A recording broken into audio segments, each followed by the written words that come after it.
Stop doing these 5 things and instantly become a better communicator. Hey, if you're new here, and everyone is, this is video number 1. But my name's Trevor, and I love all things communication. And in the past 8 years, I've written, delivered over 500 unique presentations. Some of them have been really good.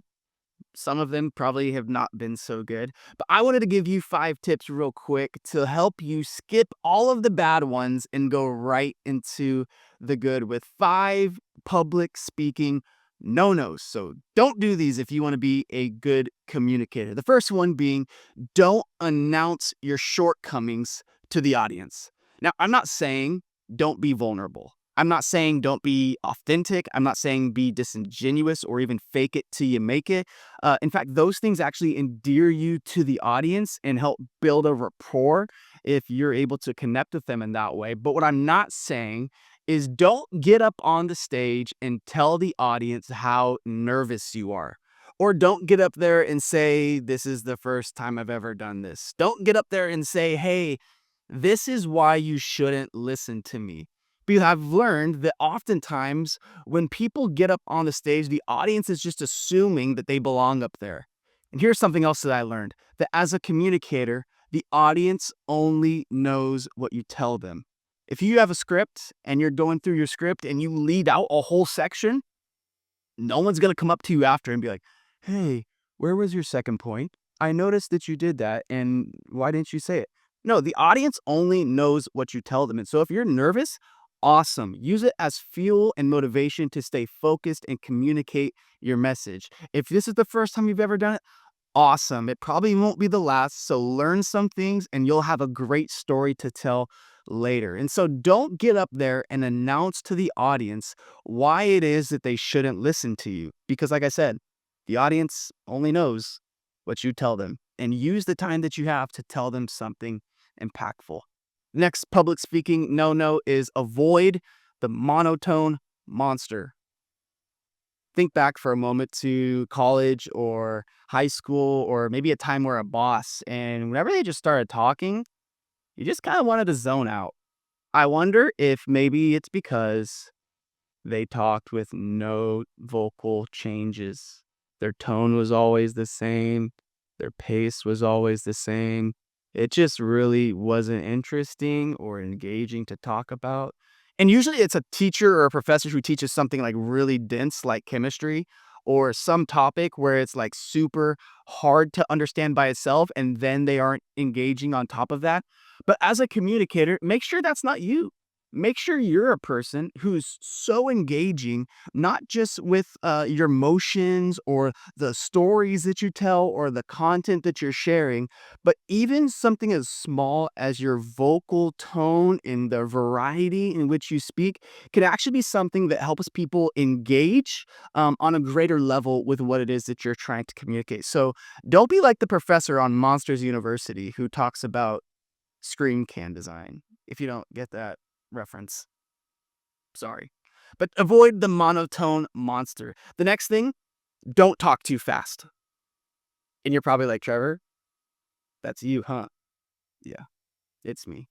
In fact, I remember a couple of years ago, I went to this communication training course in San Francisco, and they brought in all these professional people to try to tell you how well of a communicator you were, or where your strengths were, or your weaknesses. And I got to say, it was a great experience for me.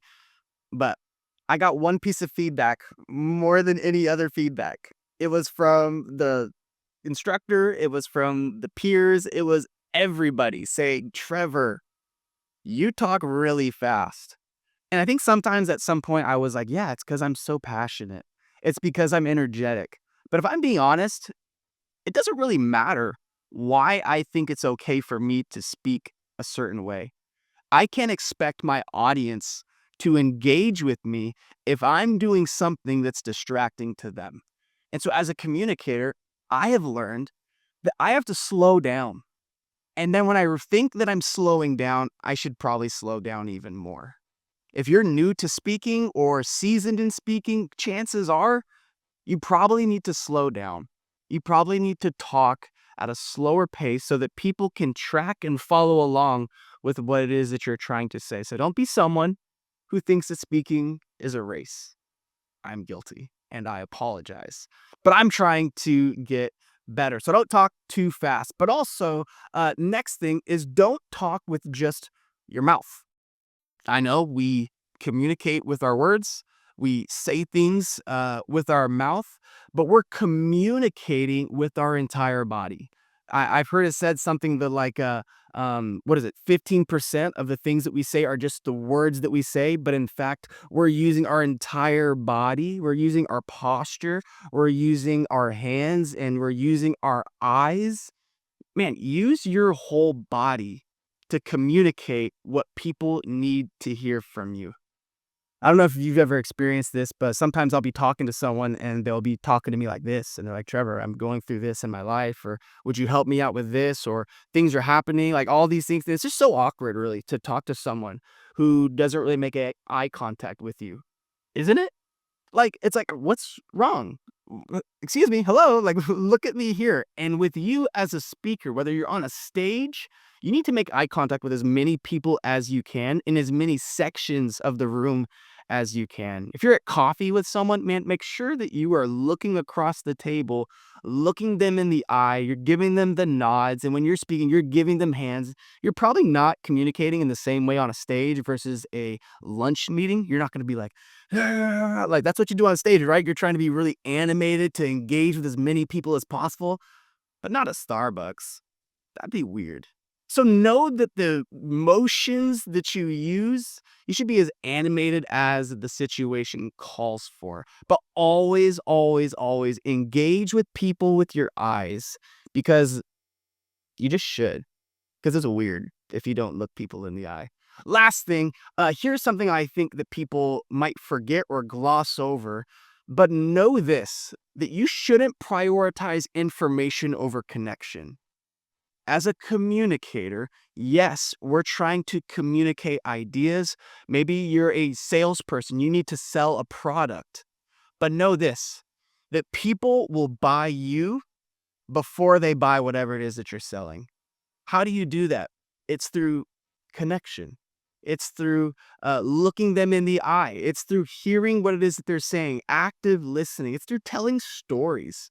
And so make sure that you're not just a person who is trying to get what you have to say off of your chest and then have no interest in whatever the other person has to say, but you're truly using this as an opportunity to connect with another human being because that's where communication is really, really good. When you're able to relate to the audience, when you're able to connect with the audience, because that's what communication is. It's not so much a exchange of information, even though, yes, that's true. But know that your job is to connect with people, build relationship with people. And I hope that that's something that I've done through the course of this video.